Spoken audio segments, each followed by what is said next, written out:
Présente pour les personnes aînées de la capitale nationale, l'Association québécoise de défense des droits des personnes retraitées et pré-retraitées, AQDR, section Québec, est fière de vous présenter Aînés, on vous écoute.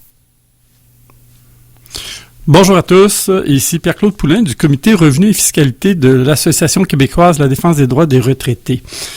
Notre comité se charge de faire des recherches, de rédiger des devis de recherche pour effectivement sortir les retraités qui sont dans une situation de pauvreté.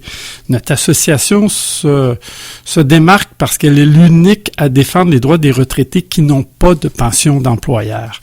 Nous recevons aujourd'hui un économiste qui œuvre auprès de l'Observatoire québécois des inégalités, M.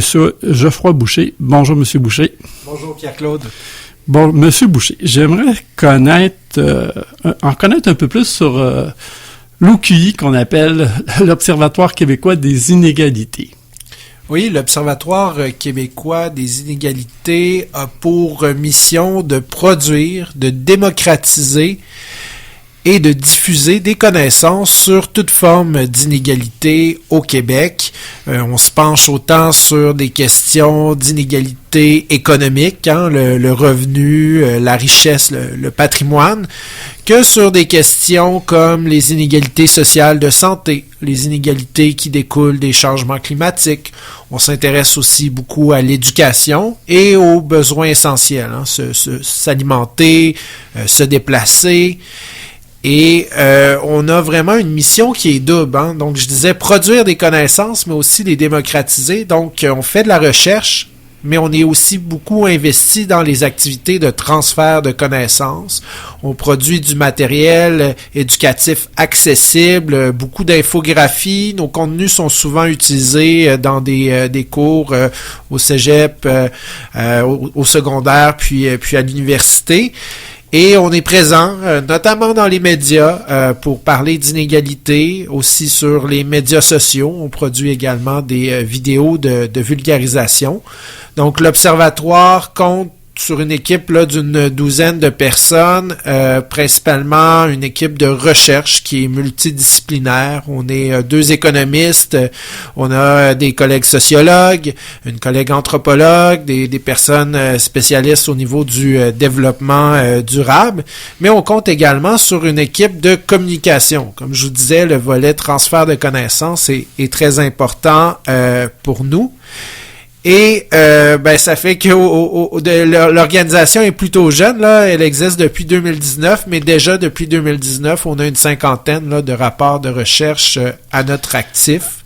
À cet égard, j'aimerais qu'on parle des deux classes de retraités au Canada.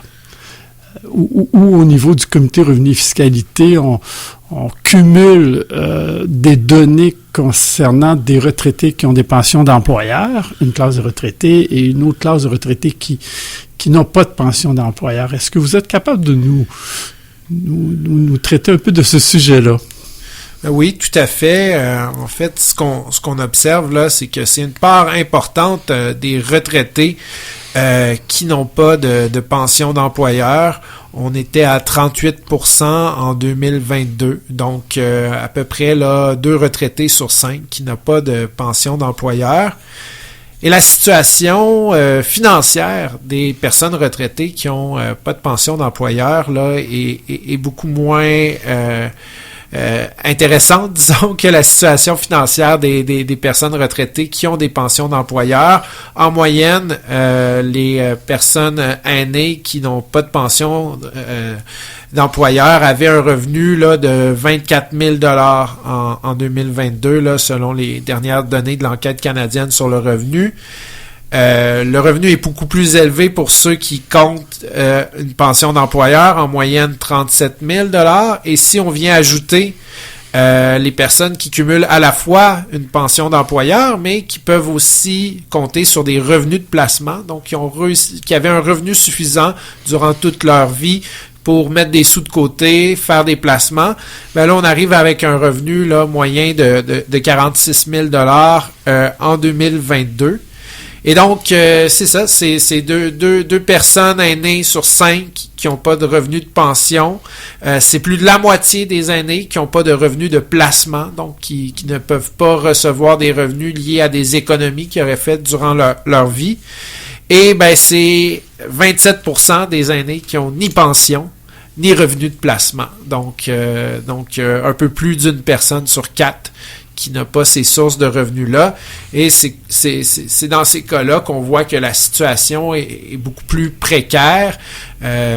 L'Institut de recherche et d'information socio-économique calcule à chaque année le revenu viable, donc le revenu qui est nécessaire pour vivre de manière digne et exempte de pauvreté. Pour une personne là en 2022 là, pour comparer avec les données de tout à l'heure là, dépendant de l'endroit où la personne habite, c'est environ là 30 000 $. Et donc, on peut voir que à peu près la moitié de la population aînée cette année-là vivait avec moins de 30 000 $ par année. Donc, une situation de précarité. Il y a la moitié de notre population de personnes aînées qui n'ont pas des revenus suffisants pour vivre une vie digne et exempte de pauvreté. On a remarqué dans les recherches qu'on a fait que c'est depuis 1973 que la sécurité de la vieillesse, les pensions de base du Canada ne sont pas augmentées, elles sont uniquement indexées. Est-ce qu'on peut admettre que c'est une des causes qui fait en sorte que on s'en est pas rendu compte au Québec, mais dans l'Ouest canadien, depuis une dizaine d'années, il y avait de l'itinérance qui s'implantait là-bas par la suite à Toronto, Calgary, et ces années-ci, ça l'a frappé le Québec. Est-ce que le fait que la sécurité de la vieillesse et le supplément de revenus garanti ne soient pas suffisamment augmentés engendre cette problématique-là? C'est difficile là, d'analyser un cause à effet là, directement en lien avec l'augmentation de la sécurité de la vieillesse. Il y a plusieurs facteurs qui peuvent mener une personne à l'itinérance, et c'est souvent une combinaison de facteurs, mais c'est certain que la précarité financière là, c'est un des éléments qui peut mener à l'itinérance. Et vous avez raison là, si on regarde la situation économique des personnes aînées, on peut voir qu'elle ne suit pas nécessairement là, le reste de l'économie. On avait fait l'exercice justement là, dans le cadre d'un mandat qui nous avait été confié par la QDR de regarder l'évolution du revenu des personnes aînées selon certaines caractéristiques. Et on voit par exemple que les personnes aînées qui vivent principalement des pensions de notre régime public de pension, la Régie des rentes du Québec, ont vu entre 2015 et 2025 leur revenu augmenter d'environ 30%.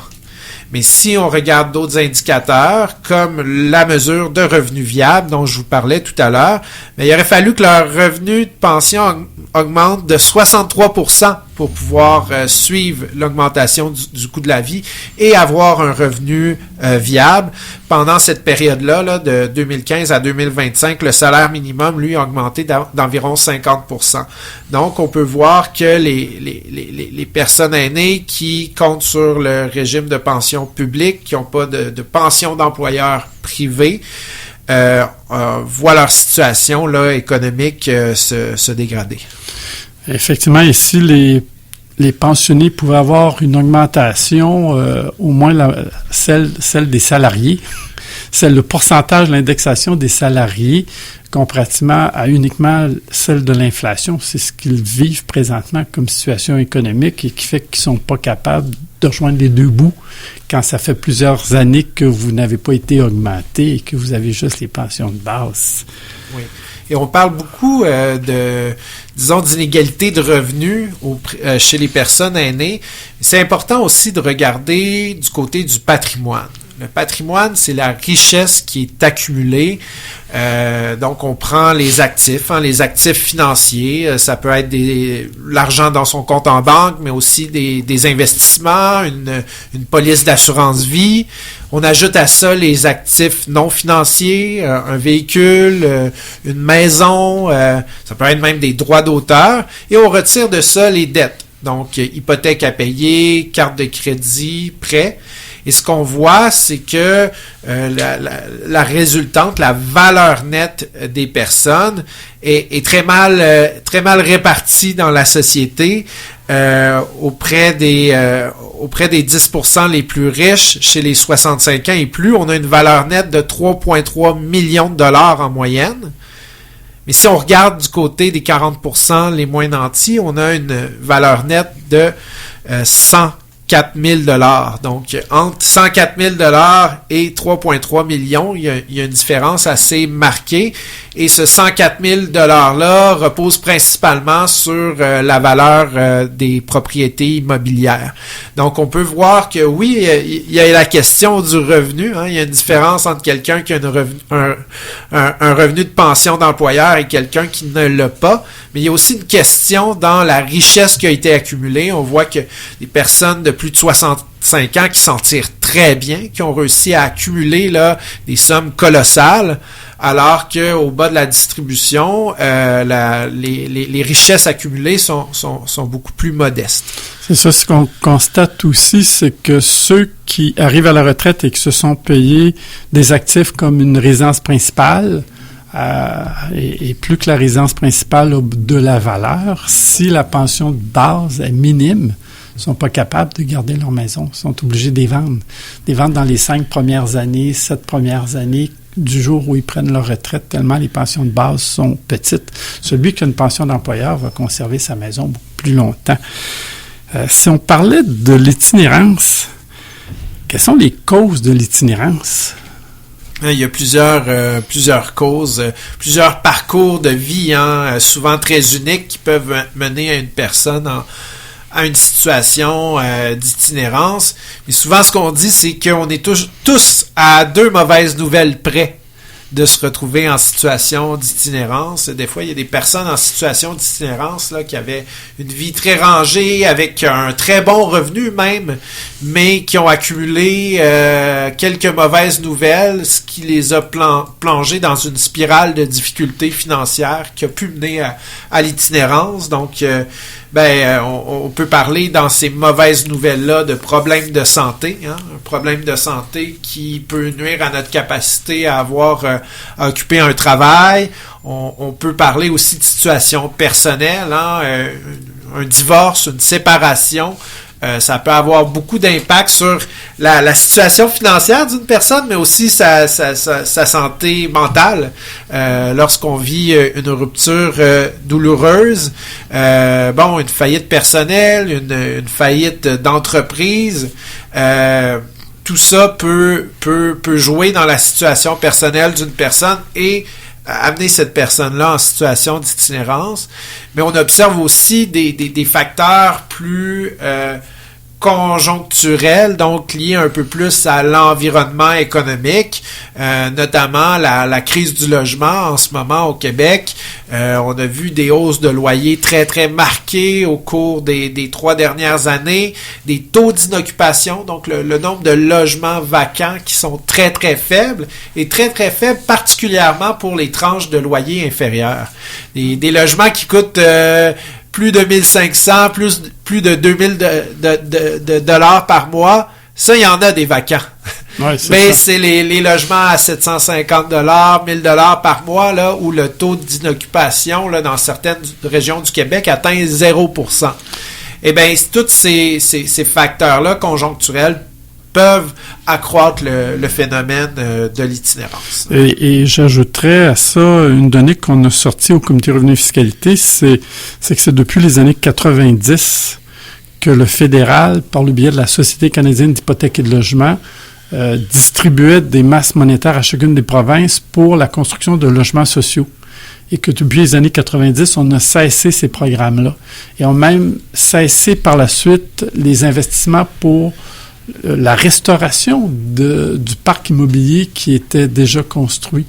Alors, ça a généré une détérioration des HLM, des coops d'habitation et tout, mais ça a surtout généré une absence d'une nouvelle offre de logement qui fait que des personnes qui se retrouvent dans les causes que vous énumériez d'itinérance, que ce soit la cinquantaine, les maladies graves, divorce, séparation, faillite personnelle d'entreprise, perte d'emploi et qu'on n'est pas capable de se relocaliser, comment il devient pénible de trouver un appartement à prix abordable aujourd'hui, et ça, c'est dans l'ensemble du Canada. Selon vous, il y a combien de types d'itinérance? Ah ben là, je suis pas un spécialiste de la typologie de l'itinérance. Je pense qu'on pourrait en identifier plusieurs, mais ce qu'on est capable de mesurer, disons, nous force à distinguer l'itinérance en deux groupes. D'abord, l'itinérance apparente et l'itinérance cachée. Donc, au Québec, depuis quelques années, le ministère de la Santé et des Services sociaux coordonne une activité de dénombrement des personnes en situation d'itinérance. Ça veut dire qu'à une date très précise, il y a des centaines, voire des milliers de bénévoles qui sont mobilisés un peu partout à travers le territoire pour aller dans les rues, aller dans les refuges et compter les personnes en situation d'itinérance. Et ça nous donne des données intéressantes sur l'itinérance apparente, l'itinérance visible. Mais l'itinérance cachée, elle, malheureusement, on n'a pas de bonnes données sur cette question-là.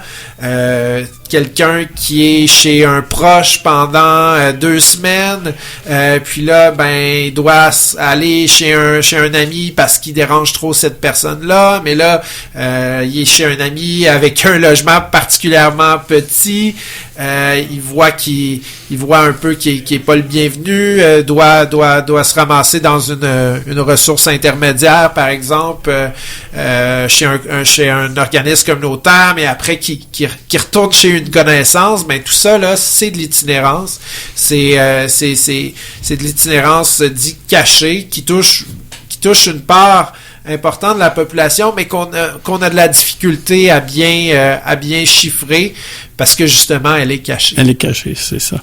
Effectivement, je sais que dans Beauce, il y a beaucoup de retraités qui se retrouvent chez leurs enfants, chez un frère, un beau-frère, dans la famille et tout, et ça demeure en principe de l'itinérance cachée parce que économiquement ils n'ont plus la capacité financière de se payer un logement. Vous avez fait des études concernant l'itinérance au Québec cette année. Oui, en fait, chaque année, la Société d'habitation du Québec, en fait, je dis chaque année, mais c'est plutôt récent qu'ils le font, ils diffusent des données au lendemain du 1er juillet.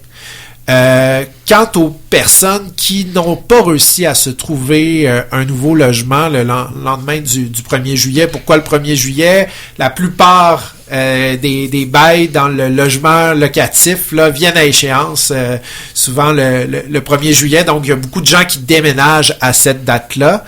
Et la Société d'habitation du Québec compile des données principalement des offices municipaux d'habitation qui, eux, ont des services d'aide au logement. Pour les personnes là, qui ne réussissent pas à trouver un logement, eh bien, ils font appel aux services d'aide au logement des sociétés d'habitation du Québec. Et la SHQ a compilé les données et au 1er juillet 2025 qui vient de passer, il y avait 1900 ménages au Québec là, qui s'étaient retrouvés là, sans logement, qui étaient en recherche active de logement accompagnés par un office municipal d'habitation.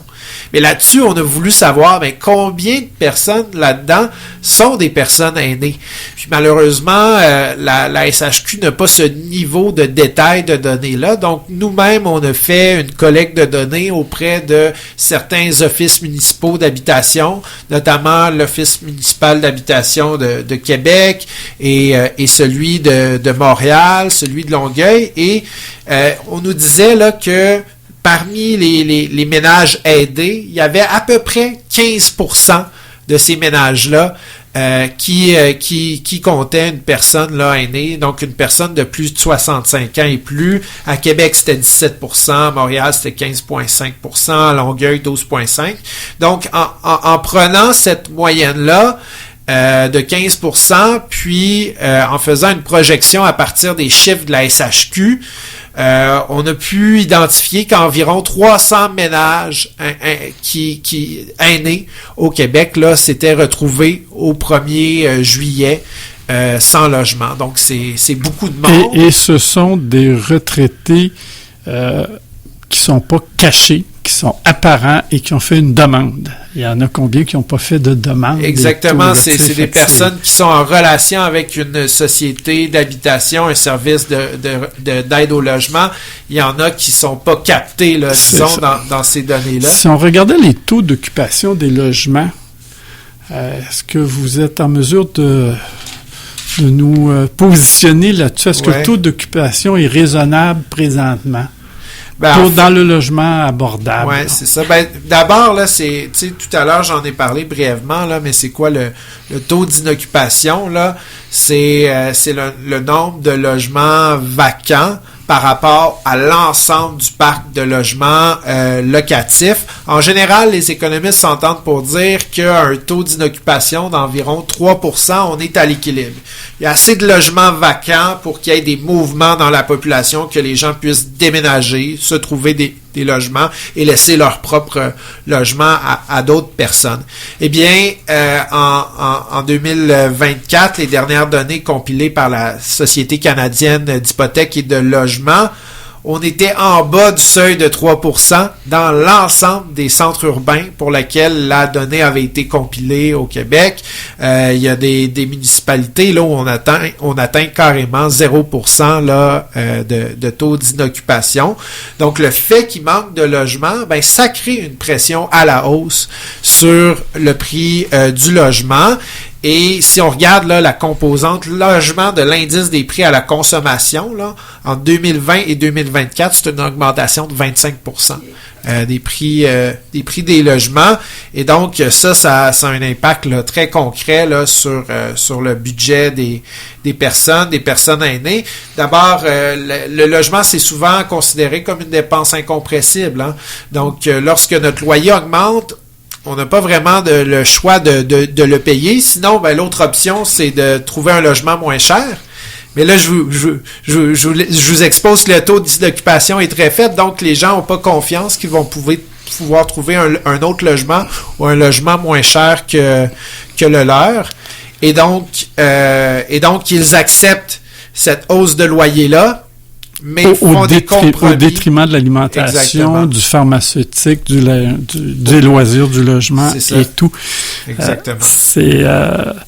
Il y a certains constats que vous avez rédigés dans votre rapport sur l'itinérance, dont le manque de logement qui a été calculé par le directeur parlementaire du budget, qui est assez remarquable pour l'ensemble du Canada et toujours avec la même prémisse que le Canada a arrêté d'investir dans les logements sociaux depuis les années 90. Oui, tout à fait. Selon le directeur parlementaire du budget, là, il faudrait construire là 3,2 millions de logements sociaux au cours des prochaines années pour équilibrer les taux d'inoccupation. Puis c'est intéressant là de parler de logements sociaux parce que selon les experts, c'est vraiment en misant sur le logement social et communautaire. Donc on parle de HLM, on parle de coopératives d'habitation, on parle de logements qui sont régulés par des offices municipaux d'habitation. C'est vraiment avec ce type de logement-là, souvent qu'on appelle logement hors marché, qu'on peut assurer de préserver l'abordabilité du parc du parc locatif, parce que dans le marché privé, il y a des hausses de loyer très, très importantes au fil des années. Et dès qu'un locataire quitte un logement, souvent il y a un incitatif pour le propriétaire privé d'augmenter là, le loyer. Donc, si on n'a pas une part suffisante du parc de logements locatifs, qui est hors marché, on se retrouve avec des situations de crise du logement comme celle dans laquelle on se retrouve. Avez-vous idée du pourcentage de retraités qui font une demande pour habiter dans une habitation à loyer modique? Au niveau des pourcentages, on aurait là 33,5% des listes d'attente là, qui proviennent de personnes aînées là, en date du 2 juillet dernier. Mais ça, c'est 20 000 personnes qui sont en attente au Québec là, d'un logement à prix modique. Et la durée d'attente est très longue. Hein? On parle en moyenne d'une durée de 51 mois. Ça, c'est plus de 4 ans.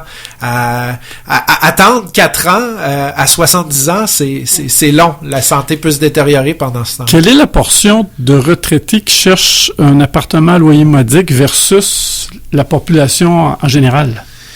J'ai pas cette donnée de mémoire-là, mais je sais qu'il y a à peu près une personne aînée sur 5 qui habite dans un logement qui est considéré inabordable. C'est-à-dire qu'il dédie plus de 30% de son revenu à ses frais de logement. Et cette proportion-là augmente à 33% chez les personnes qui vivent seules. Et ça, c'est important de noter que la situation financière des personnes aînées qui vivent seules versus celles qui vivent en couple est très différente. Et c'est 55% des personnes de 65 ans et plus qui vivent seules. J'aurais une remarque que j'aimerais que vous puissiez nous produire. Dans l'actuelle mise à jour économique, le ministre a donné une réduction des cotisations à la Régie des rentes du Québec. Alors que nous autres, on prétendait que ce fonds de pension de la Régie des rentes a été payé par les actuels retraités. Et pourquoi n'aurait-il pas été mieux de verser une somme d'argent aux actuels retraités qui ont constitué ce fonds-là? Quelle est votre réflexion à cet égard? On parlait au début là, de notre conversation d'inégalité de revenus. Là. C'est très clair que notre régime de pension publique peut atténuer les inégalités de revenus chez la population aînée. Et donc, si disons, le régime a des surplus, ça pourrait être intéressant de bonifier les prestations de la Régie des rentes du Québec pour s'assurer que les personnes aînées à faible revenu ont un revenu suffisant pour subvenir à leurs besoins de base. Effectivement, nous sommes... on a en tête au comité de calculer quelle aurait été la masse monétaire qui aurait pu être versée aux retraités actuellement au lieu de donner une baisse des cotisations. Un gros merci pour votre présence ici et au plaisir de recommencer des entrevues semblables. Merci Pierre-Claude. Merci. L'Association québécoise de défense des droits des personnes retraitées et pré-retraitées, AQDR, section Québec, est fière de vous avoir présenté Aînés, on vous écoute. Pour connaître tous les services offerts, visitez le aqdr-québec.org ou encore téléphonez au 418-524-0437, poste 0.